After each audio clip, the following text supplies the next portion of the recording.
जय मां जगदम्बा। आप सभी लोगों को चैत्र माह की पवित्र नवरात्रि की अत्यंत शुभकामनाएं एवं बधाई। दोस्तों, आज की यह वीडियो बहुत महत्वपूर्ण और ज्ञानवर्धक होने वाली है, क्योंकि आज की इस वीडियो में हम जानेंगे कि साल 2026 में पड़ने वाली सर्व पाप नाशनी एवं मोक्षदायिनी चैत्र नवरात्रि किस दिन से शुरू होने जा रही है। 19 मार्च या 20 मार्च। चैत्र नवरात्रि का शास्त्रों में विशेष महत्व बताया गया है। मान्यता है कि चैत्र नवरात्रि के 9 दिनों में माता दुर्गा पृथ्वी पर आती हैं और अपने भक्तों के घरों में वास करती हैं। चैत्र के दिन से ही हिंदू नववर्ष का शुभारंभ हो जाता है। शास्त्र मान्यता है कि जो भी व्यक्ति 9 दिनों में ब्रह्म मुहूर्त में उठकर माता की आराधना कर लेता है, उसे स्पर्श करने मात्र से वायु भी पवित्र हो जाती है एवं व्रत के प्रभाव से ऐसे लोग 84 लाख योनियों में भटकने की जगह सीधे परमधाम को जाते हैं। इस व्रत की विशेषता बताते हुए कहा गया है कि यदि कोई व्यक्ति सच्चे मन से माता शैलपुत्री से लेकर माता सिद्धिदात्री तक की पूजा कर लेता है तो उसे माता भवानी का अद्भुत आशीर्वाद प्राप्त होता है। यदि आप इस चैत्र नवरात्रि पर अपने और अपने संपूर्ण परिवार के ऊपर माता भवानी की असीम कृपा प्राप्त करना चाहते हैं तो कमेंट में जय माता दी लिखकर हमारे चैनल को सब्सक्राइब कर लें। दोस्तों, वैसे तो साल में 4 नवरात्रि आती हैं, 2 प्रत्यक्ष यानी चैत्र और शारदीय और 2 गुप्त नवरात्रि, लेकिन इन सभी में चैत्र नवरात्रि का अपना एक विशेष और बहुत ही बड़ा महत्व है। ब्रह्म पुराण के अनुसार चैत्र शुक्ल प्रतिपदा के दिन ही ब्रह्मा जी ने इस सृष्टि की रचना शुरू की थी और इसी दिन से हिंदू नववर्ष का प्रारंभ भी होता है। अब आइए जानते हैं कि इस साल चैत्र नवरात्रि की सही तिथि क्या है। पंचांग के अनुसार 2026 में चैत्र शुक्ल प्रतिपदा तिथि की शुरुआत 19 मार्च को सुबह 6:52 पर आरंभ होगी। वहीं प्रतिपदा तिथि अगले दिन 20 मार्च 2026 को सुबह 4:52 पर समापन होगा।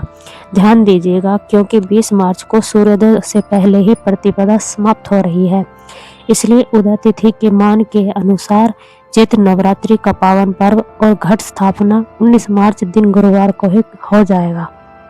व्रत और मुख्य कलश स्थापना भी 19 मार्च गुरुवार को ही किया जाएगा। दोस्तों, चैत्र नवरात्रि के इन पावन दिनों की तिथियों की बात करें तो 19 मार्च को कलश स्थापना के साथ माता शैलपुत्री की पूजा की जाएगी।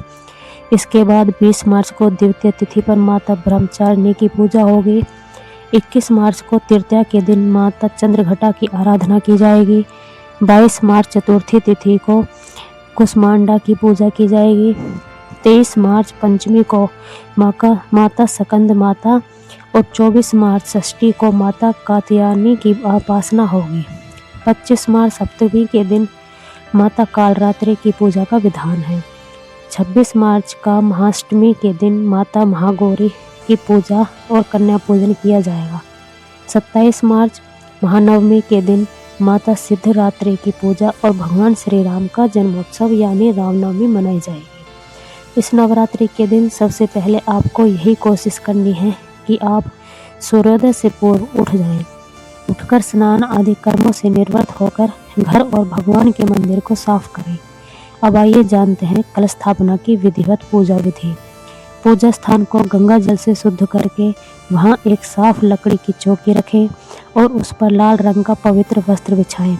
इसके बाद माता दुर्गा की प्रतिमा को स्थापित करें। अब एक मिट्टी के पात्र में थोड़ी सी साफ मिट्टी डालकर उसमें जौ बो दें। इसके बाद एक तांबे या मिट्टी के कलश में शुद्ध जल भरें। कलश के जल में सुपारी, सिक्का, अक्षत और धूप डालें। कलश के मुख पर आम या अशोक के 5 पत्ते रखें और उसके ऊपर जटा वाला नारियल रखें। नारियल कपड़े में लपेटकर और कलावा बांधकर स्थापित करें। कलश को जौ वाले पात्र के बीचों बीच रख दें। फिर भगवान गणेश, माता दुर्गा और सभी नवग्रहों का ध्यान करते हुए कलश स्थापना पूर्ण करें।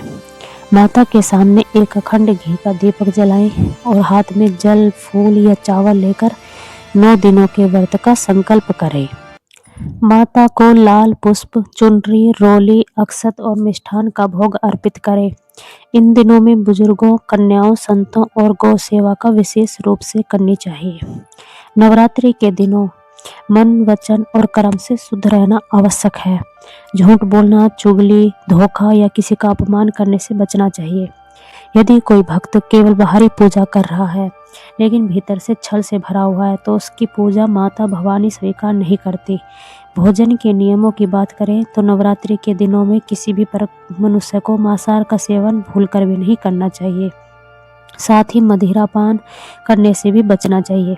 यदि आप व्रत करते हैं तो अच्छी बात है, पर यदि घर में कोई ऐसे सदस्य हैं जो व्रत नहीं रख सकते तो उन्हें भूलकर भी बैंगन की सब्जी नहीं खानी चाहिए। मसूर की दाल, मूली, प्याज, लहसुन और किसी भी प्रकार के तामसिक भोजन का सेवन नहीं करना चाहिए।